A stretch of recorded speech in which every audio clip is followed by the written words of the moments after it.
Hola, ¿cómo están? Vamos a continuar con nuestro trabajo. Ahora vamos a hablar de la doble moral. Este es un tema que a mí me interesa mucho, siempre me ha interesado porque está completamente inserto en la sociedad a nivel mundial y es tomado como si fuera la forma normal de vivir, pero la verdad no es así. Pongamos atención y adelante. Hablemos del concepto de moral, primeramente. La moral, según esta información tomada de una página de internet, la moral es un conjunto de normas, costumbres y valoraciones que forman parte de la tradición histórica y cultural de una sociedad. Ese es según la moral. También se dice que la moral es la creación de las costumbres y las formas de vida social que se dan a través de las repeticiones de los actos en la sociedad. Pero sirven para distinguir el bien del mal, es decir, las buenas acciones de las malas. Para eso sirve la moral. Ahí está la información, es decir, la fuente donde tomé esta información. Luego, la doble moral, como dije, no es un término que lo localizamos como tal en la Sagrada Escritura, no, pero está implícito por todas partes, así que es interesante estudiar esto. La idea de doble moral en este marco permite aludir a criterios que se usan o que usa una persona a cuando se comporta de dos maneras distintas respecto a una misma situación. Se trata de una injusticia ya que implica una violación a la imparcialidad, la doble moral. La doble moral es mala porque viola el principio, decíamos, de imparcialidad, que es una de las partes fundamentales en la ley. La doble moral lo viola. El apóstol Pablo le encargaba de esta manera, o le encargó de esta manera a Timoteo cuando escribió su primera carta en el 5:21. Le dice: te encarezco delante de Dios y del Señor Jesucristo y de sus ángeles escogidos, que guardes estas cosas sin prejuicios, no haciendo nada con parcialidad. Sé imparcial, Timoteo, no hagas nada por conveniencia personal, nada por prejuicio. Moral y ética no son sinónimos, aunque a veces se pueden confundir. Por ejemplo, aquí, en esta ocasión, el Señor estaba dando una explicación, una clase de lo que es la avaricia, el amor a la riqueza. Y los fariseos estaban escuchando, por supuesto que eran ávaros de conducta. Entonces les dijo: vosotros sois los que os justificáis a vosotros mismos delante de los hombres, mas Dios conoce vuestros corazones, porque lo que los hombres tienen por sublime delante de Dios es abominación. Dijo esto porque ellos se burlaron por lo que él había enseñado ahí, como autojustificándose. Es decir, a esto me refiero cuando digo, es muy probable que en su tiempo y en su sociedad la doble moral era muy común. Incluso es probable que éticamente hablando ellos hayan estado bien al proceder de esa manera en cuanto a cómo tomar y qué hacer con su riqueza. Esto es lo que tenemos que estudiar, esto es lo que tenemos que discernir. Por eso, para hablar de doble moral, tomaremos como criterio, es decir, como regla, la palabra de Dios, no la moral. Aunque decimos doble moral, pero no es la moral la regla por la que hemos de juzgar nosotros los actos incorrectos, sino por la palabra de Dios, porque inclusive aquí en Juan 12:48 el Señor dijo: el que me rechaza y no recibe mis palabras, tiene quien le juzgue. La palabra que yo os he hablado ella le juzgará en el día postrero. Y todo hombre, tenemos que dar cuenta de lo bueno y de lo malo que hayamos hecho entre tanto que estuvimos en este cuerpo, en este mundo. Pues es importante considerar los actos, las acciones que implican doble moral, pues para evitarlos. La doble moral en el pueblo de Israel, vean ustedes, y lo vamos a analizar muy simplemente esto, el concepto de manera muy simple, a la luz de la Escritura, pero también de la forma de vivir de nosotros los seres humanos. Dios le prohibió a su pueblo, al pueblo de Israel, actuar con doble moral. Al decir esto me refiero a que les dijo, no haráis injusticia en el juicio. Ahí está la aplicación de la doble moral, ni favoreciendo al pobre, ni complaciendo al grande. Es decir, no te cargues ni a la derecha ni a la izquierda. Tienes que utilizar una regla, ese es el criterio, la palabra de Dios, la ley de Dios, que es la justicia. Dice, con justicia juzgarás a tu prójimo. No le des la razón porque es muy rico, pero tampoco lo menosprecies porque es muy pobre. Esa no es la ley. Y cosa rara, ¿verdad? Porque digo rara porque en el mundo, hasta donde sabemos, la mayoría de los países se conforman con un Estado de Derecho y todos tienen sus propias leyes. Pero los principios fundamentales de esas leyes, entre ellos, pues sabemos, está la justicia, la igualdad, la equidad, la libertad. Todas esas cosas son principios fundamentales en sus propias leyes de los hombres. Entonces, aquí está la justicia también en la ley del Señor, que es, a decir verdad, y yo lo digo con toda la boca, la madre de todas las leyes de la tierra. Porque quiera reconocer el hombre o no, de ahí emanan todas, dado el razonamiento que Dios le ha dado al ser humano. De ahí han salido los principios de ley. Con justicia juzgarás a tu prójimo, le dice Dios a su pueblo.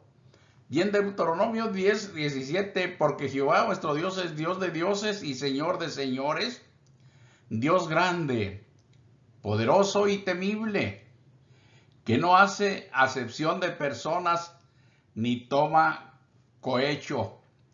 Él no hace acepción de personas. El primer término que nos ayuda a entender lo que es la doble moral. Él no hace acepción de personas y nosotros no debemos hacer acepción de personas. Es decir, hacer una diferencia entre hombre y hombre, entre persona y persona. Dios no hace eso. Y el verso 18 dice que hace justicia, fíjese usted, al huérfano y a la viuda, que ama también al extranjero, dándole pan y vestido. Qué hermosa aplicación de la ley de Dios. O qué hermosa realidad. Hace justicia al huérfano, del que en este mundo a nadie le interesa. O por lo menos casi a nadie. Menos en aquellos años. Ahora es diferente un poquito el proceder de la sociedad respecto a los huérfanos. Pero y a las viudas.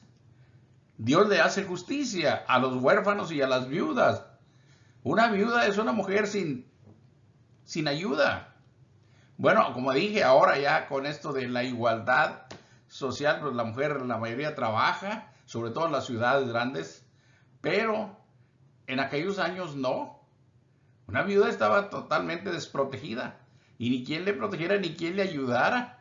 Y Dios en su ley aplica la justicia verdadera para estas personas. Dice, también ama al extranjero y le da pan y vestido. Al decir yo que qué hermosa aplicación de la palabra de Dios es porque Jesucristo nos recuerda esto maravillosamente. Es una descripción maravillosa del carácter de Dios y el Señor lo recordó. Mire cómo lo dijo en el famoso Sermón del Monte.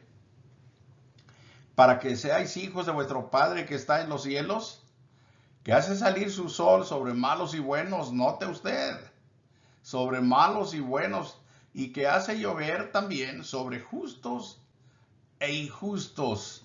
Es decir, la maldad del hombre, la diferencia, si lo queremos decir, las diferencias morales, las diferencias éticas, las diferencias de toda índole en los hombres, no las hace Dios. Eso no hace que Dios cambie. El hombre tiene esas malas costumbres. Si alguien enriquece, los otros lo toman con mucho respeto y le dan un gran rango que realmente no le corresponde. Bueno, Dios no hace esa acepción de personas. Él es justo y Él ve a todos los hombres como son. Igual, la misma esencia. Da tristeza ver hasta dónde llegó el pueblo de Israel en su rebeldía, de lo que estamos diciendo, y hasta dónde podemos llegar nosotros si no ponemos atención. Mire usted, Malaquías, el último o el penúltimo profeta de Israel, en su libro, una carta, son cuatro pequeños capítulos, y en el 2:8 habla directamente a los sacerdotes, que eran los responsables de comunicarle al pueblo la ley del Señor e instruir al pueblo. Mas vosotros os habéis apartado del camino. Pero no solamente se apartaron ellos de la ley, fíjese nada más. Habéis hecho tropezar a muchos en la ley. ¡Qué tremenda maldad! Hacer que los hombres que el Señor puso bajo su responsabilidad, bajo su dirección, tropezaran con la propia ley, que era la luz de la verdad, la luz del conocimiento. ¿Y qué es lo que hicieron? Corrompieron el pacto de Leví. ¿Habéis corrompido el pacto de Leví? Dice Jehová de los ejércitos. Pero no solo eso, note usted el verso 9. Por tanto, yo también os he hecho viles, bajos, ante todo el pueblo, así como vosotros no habéis guardado mis caminos. Y ahí está la declaración. En la ley hacéis acepción de personas. Ayudas al que te conviene. Ayudas al grande. Ayudas al que te favorece. Saludas. Hablas, como dijo el Señor, solamente a los tuyos. Con aquellos que la llevas bien, a los demás ni encuentras, los tomas, ni sabes si existen o no. Y eso está muy marcado en nuestras sociedades. Debemos de tener cuidado, sobre todo los que profesamos el Evangelio, los que decimos ser discípulos de Cristo. Un ejemplo claro de doble moral lo tomamos aquí. Ahí en Malaquías 1:8. Y cuando ofrecéis el animal ciego para el sacrificio, pregunta, ¿no es malo? Asimismo, cuando ofrecéis el cojo o el enfermo, ¿no es malo? Le dice Dios al pueblo. Y luego le dice, preséntalo pues a tu príncipe. ¿Acaso se agradará de ti? ¿O le serás acepto? Dice Jehová de los ejércitos. En otras palabras, la ley dice y el sacerdote dice al pueblo que el animal defectuoso no debe ser ofrecido en sacrificio. No el enfermo, no el cojo, no el ciego. Ningún defecto debe haber en el animal que se va a ofrecer en sacrificio. Eso es la ley. Y eso enseña el sacerdote. Pero hay una diferencia. Él sí los puede ofrecer así. Él sí los hace. ¿Y por qué lo decimos? Porque Dios lo dice. Dios lo está diciendo. Dice, cuando tú ofreces el ciego, Dios no está inventando. Él sabe que los sacerdotes van y le ofrecen animales ciegos, enfermos, cojos. Esa es la doble moral. Eso es muy malo. No hagas lo que ordenas a otros que no hagan. Esto es malísimo y es importante trabajarlo. Es importante recordarlo día con día. Tenerlo siempre presente. Cristo nos advierte a todos que no practiquemos esa mala manera de ser de las sociedades.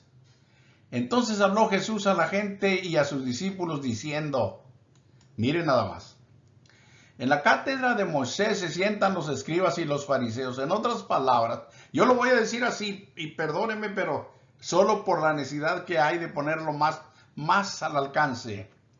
En la silla, en la gran silla que se sentaba Moisés para enseñar a la nación, ahora se sientan los escribas y los fariseos. Ahora ellos son la autoridad ante el pueblo en cuanto a enseñanza se refiere. Así que todo lo que os digan que guardéis, guardadlo y hacedlo. Pero no hagáis conforme a sus obras. ¿Por qué? Si son la máxima autoridad, ¿por qué no hacer según los ejemplos que nos dan en cuanto a la forma de vivir? ¿Por qué? Porque es malo. ¿Por qué es malo? Porque dicen y no hacen. Es decir, dicen una cosa y hacen otra. Esa es la incoherencia.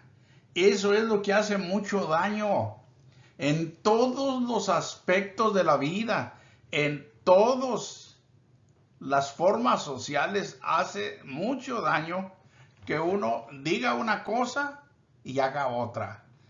Pida, enseñe a la gente que haga esto o aquello, pero uno haga lo contrario.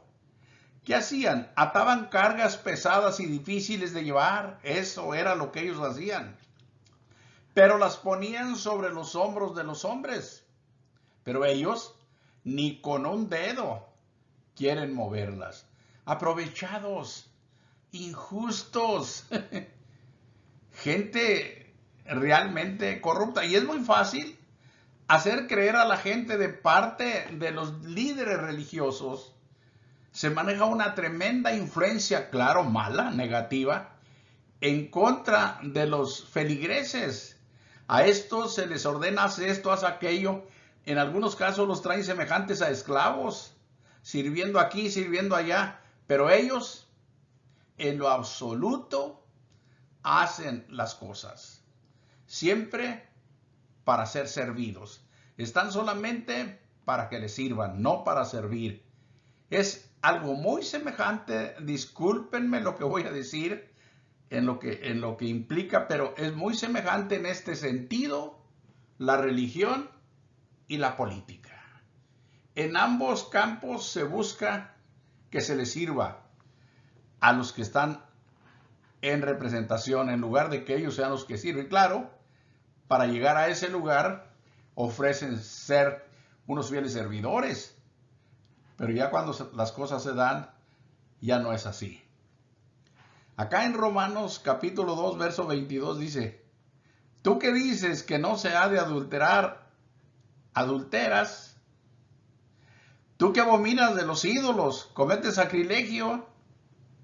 O sea, tú no puedes adulterar, pero yo sí, porque yo soy la autoridad. Además, yo soy el que conozco bien las cosas de Dios. Tú no conoces esto a fondo, por eso para ti está vedado, tú no debes adulterar. Pero yo sí, simplemente porque soy yo. Yo sé que los ídolos y los lugares de los ídolos es abominación. Pero a mí me conviene entrar allí, ahí tengo gente muy cercana. A mí me conviene incluso que me regalen los ídolos que son de oro, que son hechura de oro, de plata, de cosas valiosas. Yo los puedo vender a muy buen precio. Qué terrible realidad. Esa es la doble moral. He aquí la regla de Dios para la vida en sociedad. En Mateo 7:12 dice, así que todas las cosas que queráis que los hombres hagan con vosotros, así también haced vosotros con ellos. Porque esta es la ley y los profetas. Como alguien dice por ahí, la regla de oro. Yo puse aquí esta escritura de Juan 13, desde el verso 3 hasta el 17, para que usted se tome tiempo y la lea, la analice, la estudie y la escudriñe. Esas tres maneras de trabajar, que es lo que yo con la ayuda de Dios, con la dirección de Dios aplico, le explico un poquito. La Biblia no es cuestión de leerla nada más. Cualquiera puede leer una porción bíblica. Pero incluso es probable que de lo leído no se aprendió nada. Simplemente se leyó lo que se tuvo que leer y ya. Bueno, a eso hay que añadirle el estudio. Estúdiela y ya es un segundo punto más profundo. El estudio significa analizar, hacer un análisis de lo que está leyendo hasta el punto de entender lo que está leyendo. Una vez que ha entendido todo, que ha comprendido las cosas, entonces ese es el buen fruto del estudio, el esfuerzo de su estudio. Ya es más provechoso que lo leído. Pero luego sobre lo leído hay que escudriñar. Y esto ya es más profundo.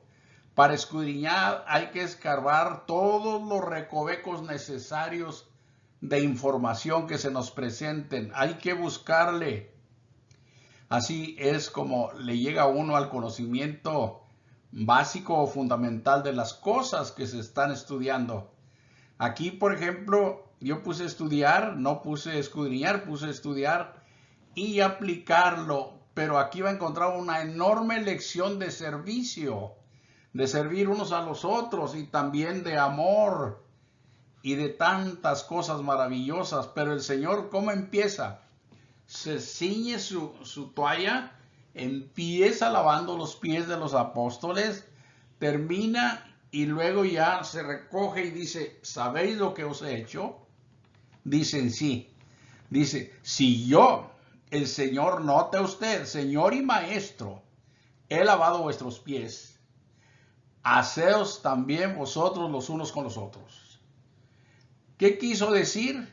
Que no por ser el Señor y no por ser el Maestro, debía de sentirse el más grande y sentarse a que le sirvan, a que le traigan todo a la mano. No.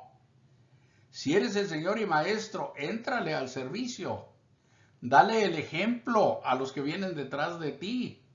Esa es la grandeza, la humildad, el servir a los demás. Esa es la grandeza realmente para con Dios. Pero hacer acepción de personas es malo porque rompe la igualdad en este sentido de los seres que hemos sido todos hechos por Dios de la misma manera.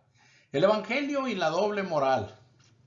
Conductas que prohíbe el Evangelio. Note usted la acepción de personas, que es el punto que ya tomamos allá de Malaquías. En Santiago capítulo 2, verso 1, mire, ahí hay una buena porción de la Biblia que habla de esto, por lo menos hasta el verso 12, pero mire, hermanos míos, que vuestra fe en nuestro glorioso Señor Jesucristo sea, noten, sea sin acepción de personas. De acepción de personas en la iglesia del Señor y en la gente que cree en Jesucristo debe de ser cero. Cero acepción de personas. Acostumbrémonos a ver así a la sociedad. Porque si en vuestra congregación entra un hombre con anillo de oro y con ropa espléndida, dice allí, y también otro, o entra un pobre con vestido andrajoso, y miráis con agrado al que trae ropa espléndida y decís, siéntate aquí en buen lugar, y decís al pobre, estate tú allí en pie, o siéntate aquí bajo mi estrado, aquí abajo de mis pies. Una tremenda diferencia, ¿verdad? ¿No hacéis acepción entre vosotros mismos y venís a ser jueces con malos pensamientos? Pues claro, dándole mucho valor al uno y ningún valor al otro. Si en verdad cumplís, vea usted el verso 8, si en verdad cumplís la ley real, la ley perfecta, la ley de la libertad, la ley de Cristo, conforme a la Escritura, ¿qué debes hacer? Amar al prójimo como a ti mismo y bien harás, bien hacéis. Eso es lo que nos manda el Evangelio en cuanto a nuestra manera de vivir, a nuestra manera de ser. No usar la doble moral, porque créanme, no estoy hablando por hablar. Si usted tiene cuidado con esto, alcanza a dilucidar las cosas y se fija en el proceder de unos y otros, incluso en las propias congregaciones, usted se va a dar cuenta. Usted va a ver si se está la persona yendo por la doble moral o no. Hasta parece un extremo, pero no, fíjese que no. Uno que va aprendiendo y va progresando poco a poco, se va acostumbrando y se le van haciendo los buenos hábitos. Y esto es valiosísimo y hermosísimo. La falsa grandeza que casi siempre se da por algunos campos muy estrechos. El primero, el económico, el dinero. El segundo, el poder, la fama y cosas de esas. Cuando tienes, ¿cuánto tienes? ¿Cuánto vales? Hace un tiempo su servidor escuchó un mensaje de una persona que recalcó que el hombre vale por lo que tiene. Y otros de los oyentes lo aplaudieron. Y otro día, otro de los oyentes que presidió la siguiente reunión confirmó el dicho que un día antes se había dicho, que el hombre vale por lo que tiene.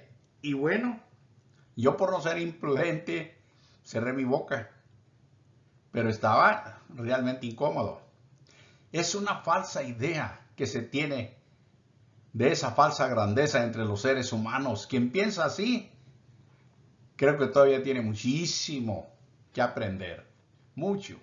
Y difícil porque ha aprendido mal, tiene que desechar lo aprendido y empezar a aprender, tiene que empezar de cero, de abajo, de la humildad como base.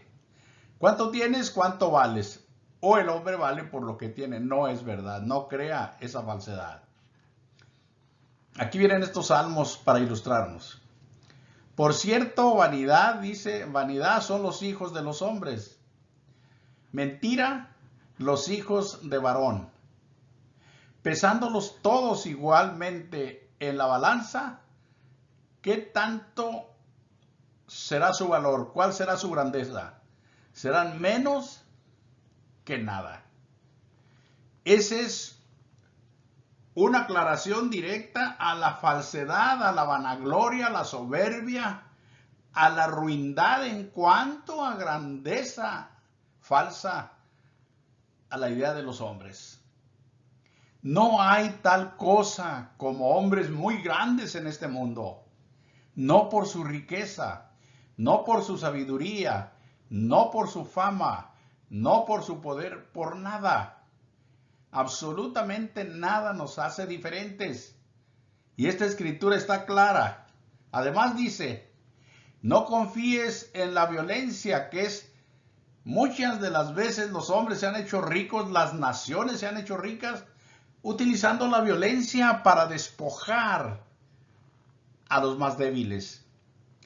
No confíes en la rapiña, en lo que te apropias de otros. Dice, no os envanezcáis por esas cosas, sino si se aumentan las riquezas, no por eso te envanezcáis, no pongáis el corazón en ellas. Qué bonitas escrituras, ¿verdad? Para aprenderlas y vivirlas, para aplicarlas día con día y para enseñarlas a nuestros hijos y para que nuestros hijos las enseñen a sus hijos, a sus nietos y que tengamos una sociedad más justa, más fiel. Aquí en 1 Timoteo 6:7 dice, porque nada hemos traído a este mundo y sin duda nada podremos sacar. Todo lo que el hombre tiene es un regalo de Dios. Eso es un regalo de Dios, incluyendo la propia vida o la vida misma. Aquí viene un hombre del cual dicen por ahí algunos, yo me quito el sombrero. No, yo no solo me quito mi sombrero, me tapo la boca y me volteo de espaldas. Un gran hombre, pero nos muestra que esa grandeza social en sí, él nunca la consideró en sí mismo. No, él nunca se sintió más grande que los demás, aunque la Biblia habla de él cosas maravillosas. Entonces Job se levantó y rasgó su manto y rasuró su cabeza y se postró en tierra y adoró. Aquí le viene la adoración, lo que él dijo en su adoración. Dijo, fíjese bien, eso es lo que él hizo en su adoración. Desnudo salí del vientre de mi madre y desnudo volveré allá. Jehová dio y Jehová quitó. Sea el nombre de Dios o el nombre de Jehová bendito. Fíjese, ¿por qué le dije lo que le dije de él inicialmente? Porque si usted abre su Biblia en Job y lee el verso, capítulo 1, verso 1 en adelante, él dice, había un hombre que era el más grande de los orientales en el oriente. Él se llamaba Job. Y este hombre era recto, era perfecto, recto, temeroso de Dios y apartado del mal. Y era el más grande de todos los orientales. Y en riqueza no había otro. Súper rico. Y en un día se quedó sin nada. Sin nada. Perdió familia, perdió esposa, perdió riqueza, bienes, todo. Y perdió la salud. Solo quedó un cuerpo invadido por la enfermedad. ¿Y sabe qué? En esa situación, cuando le vienen a avisar de lo que le había ocurrido a sus hijos y de que ya se había perdido todo, esto fue lo que hizo. Esa fue su conclusión. Él dijo, desnudo salí del vientre de mi madre y desnudo volveré allá. Jehová dio, Jehová quitó, sea el nombre de Jehová bendito. Lo mismo que dijo Pablo a Timoteo en el 6:7 de su primer carta. Nada hemos traído a este mundo y sin duda nada podremos sacar. Ay del hombre que se engaña. Ay de la mujer que se engaña. Vivimos en una sociedad ambiciosa, avara, envidiosa, que no tiene llenadera, como dicen por ahí algunos, empezando con la política y otras actividades sociales. No tiene llenadera el hombre. Parece que va a vivir eternamente aquí sobre la tierra, aunque la Biblia por todas partes nos dice lo contrario. Hay gente que se compra una casa y piensa que ya es superior a los vecinos, que ya es superior a los demás.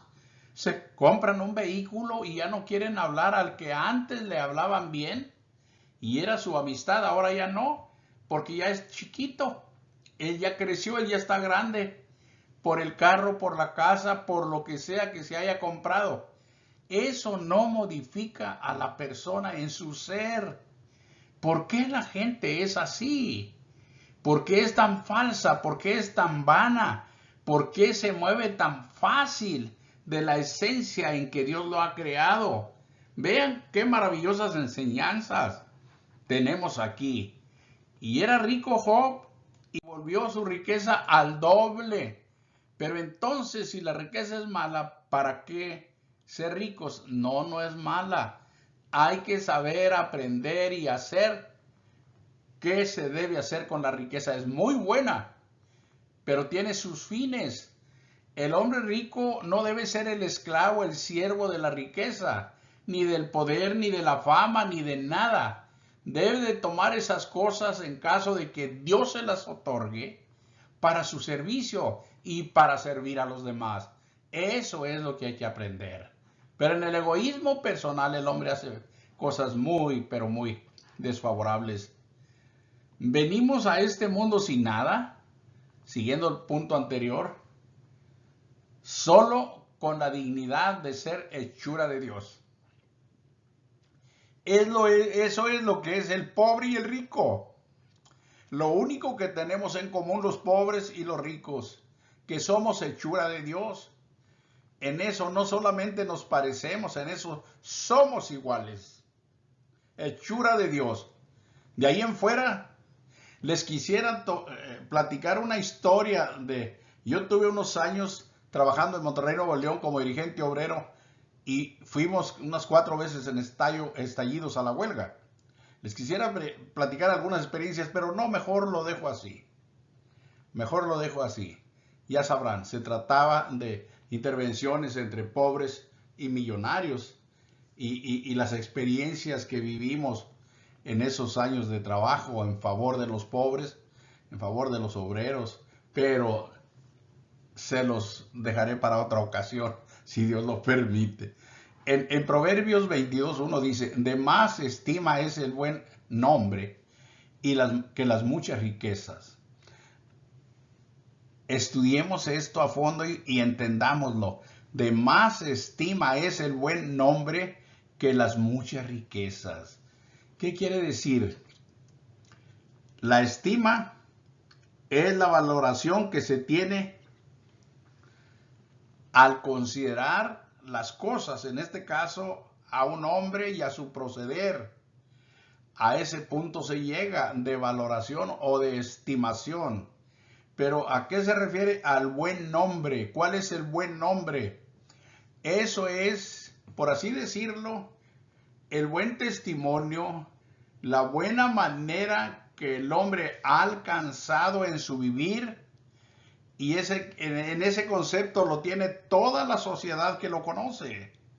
Ese es un hombre de bien. Ese es el buen hombre. Y dice, y la buena fama, más que la plata y el oro. Y esto va muy de la mano, el buen nombre y la buena fama. La persona se hace muy famosa, se hace popular, haciendo el bien, haciendo cosas muy loables entre su sociedad, pero también alcanza el buen nombre. Esa vida es valiosísima en este mundo. Es muchísimo más valiosa esa vida que las riquezas. Yo tengo en las escrituras muchos puntos que me llaman la atención y que siempre estoy por ahí. Cuando usted tenga tiempo, ¿por qué no decir ahora mismo? Abra su Biblia, busque el Salmo 37 y busque el versículo 25 y lea toda esa parte. Y únase a David, que está diciendo, joven fui y he envejecido. Dice cómo está testificando él de su vida. Empieza hablando desde su juventud y viene hasta su vejez. Joven fui y he envejecido, para decirnos, no he visto justo desamparado. Fíjese nada más. No he visto justo desamparado. Eso es la verdadera riqueza. Tener a Dios a su lado. Tener a Dios como su cuidador, como su proveedor, como su guía, como su todo. Pero la parte que sigue está por demás maravillosa. Ni a su descendencia que mendigue pan. No he visto justo desamparado en mi vida, ni a su descendencia, ni a sus hijos, ni a sus nietos, ni a sus bisnietos, si es que los conozco. No los he visto que anden mendigando pan para comer. Y luego dice, en todo tiempo tiene y presta. ¿Por qué no decir, da a los pobres? Y mire la parte que sigue. Y su descendencia es para salvación, es para bendición. Está el pobre en una necesidad tremenda. Un ejemplo. Se le está muriendo el papá, el hijo. No tiene para el hospital, no tiene para nada. Ni a dónde ir. Pero pronto le dice a su esposa o a su hijo más chico, más joven, ve con fulano de tal que te preste. Él te puede prestar para salir de su situación. está seguro que lo va a hacer. Y así es. ¿Y sabe qué? Si en el momento que llega a pedirle aquel favor, no tiene, lo consigue, lo busca, no se detiene, no se cruza de brazos, hasta que saca adelante el favor que se le pide. Y esa es la herencia que le deja a los hijos. No hijos soberbios, no hijos orgullosos, no hijos que se creen poderosos, sino gente de bien, gente humilde, gente sana, gente grande. Eso es lo que sucede cuando no nos dejamos llevar por la doble moral.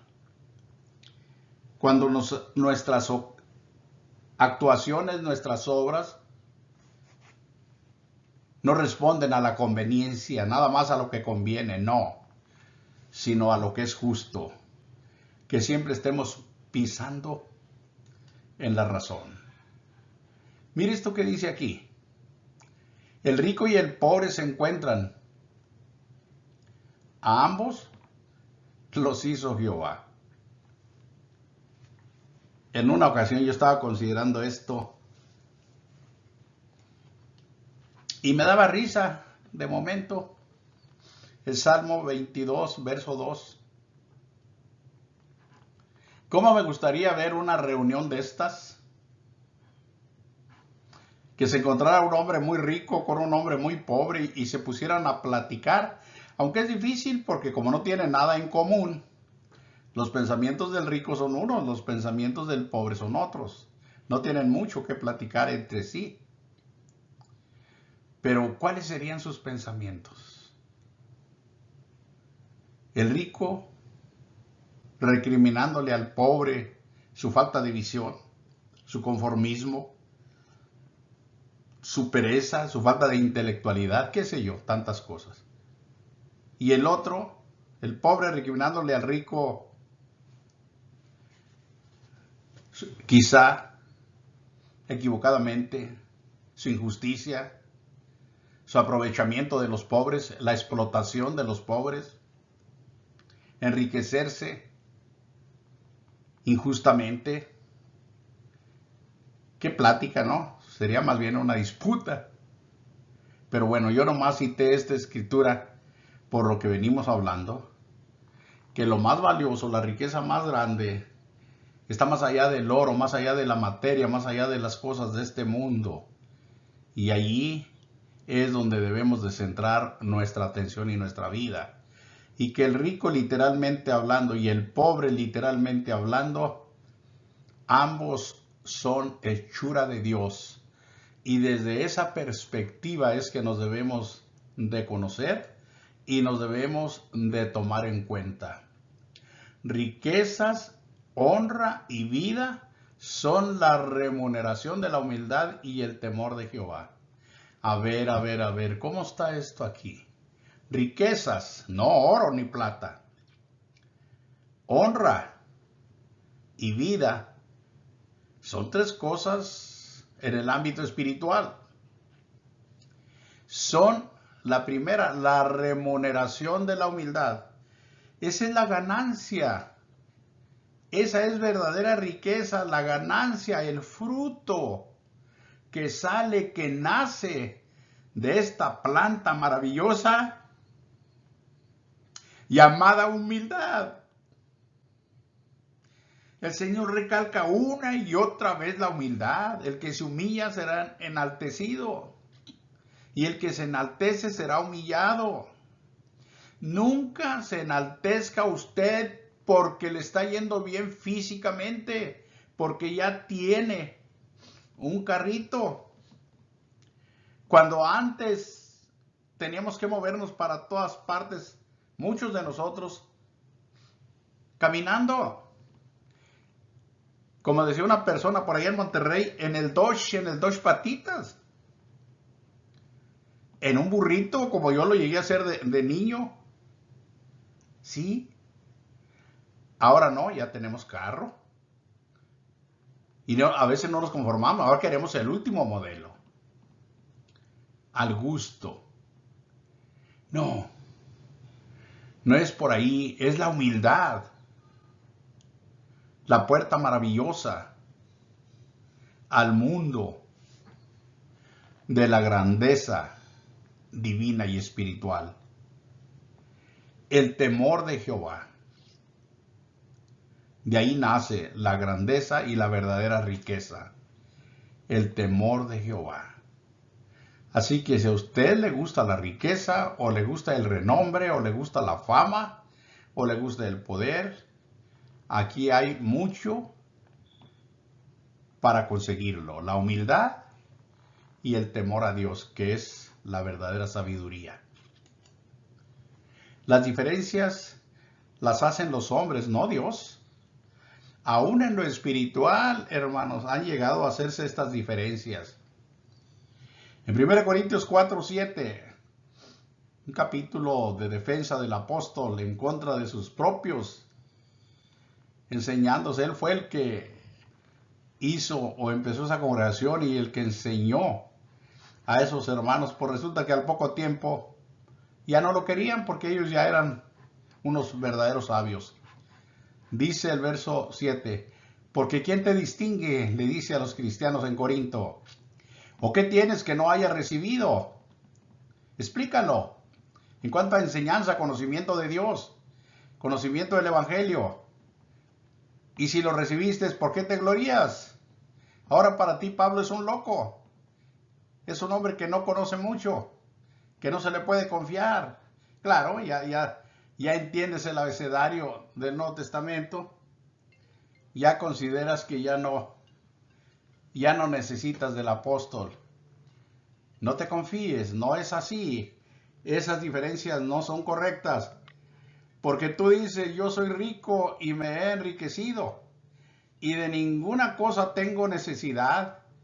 Y no sabes que tú eres un desventurado, miserable, pobre, ciego y desnudo. Otra escritura escribe el apóstol Juan allá en Revelaciones, tendiente a la misma manera de razonar, a la grandeza espiritual. Pero no, tampoco por ahí es cierto. No es eso lo correcto, no es eso lo justo. ¿Cómo nacen los hombres, en los hombres la doble moral? Nacen por su falso concepto que se tiene de los hombres o de los demás, o también un falso concepto de sí mismo. Ejemplo, aquí en Hechos 8:9, pero había un hombre llamado Simón que antes ejercía la magia en aquella ciudad y había engañado a la gente de Samaria haciéndose pasar por algún grande. A este oían atentamente todos, desde el más pequeño hasta el más grande, diciendo que este era el gran poder de Dios. Ahí le dieron ese lugar a este hombre, a este mago, y pues él se la creía. Él pensaba que ese era el gran poder de Dios y que era un hombre poderoso en la sociedad, por lo menos con estos poderes engañosos que él ejercía. Y acá en la 2 Corintios capítulo 10, verso 12, porque no nos atrevemos a contarnos y a compararnos, ni a compararnos como algunos que se alaban a sí mismos, pero ellos, midiéndose a sí mismos por sí mismos y comparándose consigo mismos, no son juiciosos, no tienen mucho juicio. Y esto es lo que arrastra a la gente a la falsa idea de la doble moral, cuando uno no desarrolla bien estos principios que Dios nos ha dado. A todos Dios nos ha dotado de sano juicio, pero de ahí nosotros nos acostumbramos a razonar de una u otra manera. Entonces la idea y la doble moral vienen de los hombres, no de Dios. La doble moral nace también del egocentrismo humano, del deseo de adulación y de reconocimiento. Qué triste, pero así es. Otra vez volvemos a Mateo 23:3. Así que todo lo que os digan que guardéis, guardadlo, pero no hagáis, hacedlo, mas no hagáis conforme a sus obras, porque como dije, dicen y no hacen. Noten ustedes, antes hacen todas sus obras para ser vistos por los hombres. Qué deseo de reconocimiento, ¿verdad? Egocéntricos, que quieren ser el centro de la atención. Aman los primeros asientos en las cenas y las primeras sillas en las sinagogas y las salutaciones en las plazas, y que los hombres los llamen rabí, rabí, o sea, maestro, maestro. Todavía hay mucha gente así, que si no se le llama por el título, se inconforma. Es muy malo ser engreído, orgulloso y soberbio, que es lo que pasa en la sociedad muchas veces, o en gran parte de la sociedad. Es más fácil encontrar este tipo de comportamiento, ese tipo de conducta, que una conducta humilde, porque pareciera que la humildad es sinónimo de pecado. En Lucas 18:11 dice, el fariseo, puesto en pie, oraba consigo mismo de esta manera: Dios, te doy gracias porque no soy como los otros hombres. ¿Y cómo son los otros hombres según el concepto de este fariseo? Son ladrones, injustos, adúlteros. Dice, ni aun como este publicano que estaba al lado de él orando. Es también aquí un ejemplo de la doble moral. Porque les dije, es muy malo que el hombre sea engreído. Este es un hombre engreído el que está aquí, orgulloso y soberbio.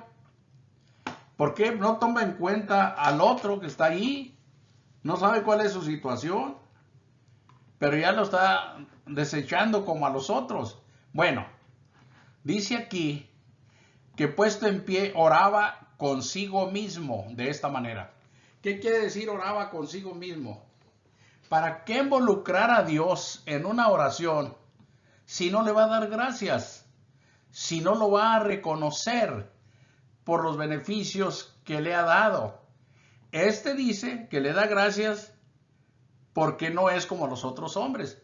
Pero no es como los otros hombres gracias a Dios que lo enseña, que lo dirige y que lo hace ser diferente. No, él cree que es diferente por su propio mérito, porque él puede, él no necesita de nadie, inclusive ni de Dios, para ser lo bueno que es él. Este es terrible, es malísimo el falso concepto que el hombre tenga de sí mismo, un concepto muy equivocado. Y aquí cae la doble moral muy constantemente. En conclusión, diremos que en este mundo nadie es más que nadie.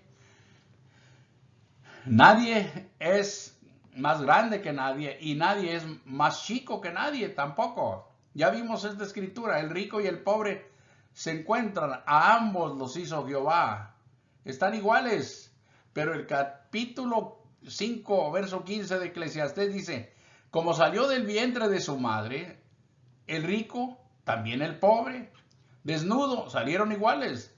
Así vuelven los dos, yéndose tal como vinieron, y nada tiene de su trabajo para llevar en su mano. Esa es la realidad, no se puede cambiar. Y todo lo que se hizo, puro engaño, ¿verdad? Pura falsedad. Qué terrible decepción por no poner atención. Ni la riqueza, ni el poder, ni la fama, ni nada hay que modifiquen al hombre. Nada. No lo puede cambiar en su esencia. Si algún afortunado tiene estas cosas, de tener fama, de tener poder, de tener riqueza, de tener todas esas cosas, que las use para el bien, como ya dije, y no para mal, que las use para bien de los demás. Mire aquí los consejos de Dios. A los ricos de este mundo manda que no sean altivos, ni pongan la esperanza en las riquezas, las cuales son inciertas, sino en el Dios vivo que nos da todas las cosas en abundancia para que las disfrutemos. Si te da dinero, úsalo. Regálale a los pobres que están batallando con sus cosas. Si te da una, dos, tres casas, residencias o mansiones, úsalas, llénalas de gente que necesita hospedaje. Úsalas, que no se acaben allí solas nada más luciendo ¿a quién? ¿Para servirle a qué? ¿A tu orgullo? ¿A tu vanidad? Para que se diga que eres muy importante. ¿Quién va a decir eso? Dios no lo dice. ¿Importante en qué sentido? Importante que tengas una chocita y la compartas con la gente que necesita. Esa es gente importante, que sabe compartir. Pero no gente egoísta, gente orgullosa, soberbia, engreída. Eso está mal. Que se usen las cosas de esta tierra, de este mundo, para servir a los demás. Que la persona tenga su fe y su esperanza en el Dios vivo, que nos da todas las cosas en abundancia para que las disfrutemos. Te dio un buen carro, te dio una buena camioneta, úsala cuando se necesite llevar o traer a alguien que necesita, que no tiene para su transporte. O muévele sus cosas que necesita mover y no tiene para su mudanza. Para eso sirven estas cosas, no para presumir. Eso no es de Dios, eso es del egoísmo de los hombres. El Señor nos da todas las cosas en abundancia, gracias a Dios. Él es muy generoso, pero para que las disfrutemos y disfrutarlas, lo siento mucho, pero no es tenerlas egoístamente guardadas, sin tener el corazón, la soltura para darlas a los demás en servicio. Eso es lo que se debe hacer. Que hagan bien, que sean ricos en buenas obras. Esa es la verdadera riqueza, buenas obras, dadivosos, generosos. No ávaros que, ay no, pues sí tengo, pero si te doy se me acaba. Mejor no te doy. Esa es la avaricia, tener mucho y no tener ninguna fuerza para desprenderte de un centavo. El avaro es el más pobre de la tierra porque teniendo no tiene nada, porque no puede usar lo que tiene. Esa es una enfermedad grande y terrible, la avaricia. Y la envidia, pues ahí va también. Pero aprendamos de Dios a ser, como dice aquí, a ser ricos en buenas obras, dadivosos, generosos, desprendidos, serviciales, amantes de los demás, atesorando para sí buen fundamento para lo porvenir, que echen mano de la vida eterna. Digámosle no a todo aquello que huela a doble moral. Todo aquello que nos haga ver con diferencia a los demás. Si son pobres, nosotros no somos los culpables. Si son ricos, tampoco somos los culpables. Nosotros debemos de amarlos, sean pobres o sean ricos. Recordemos que Dios que los hizo, hace salir su sol sobre ellos, sobre buenos y malos. Hace llover sobre todos. Así debemos de ser nosotros.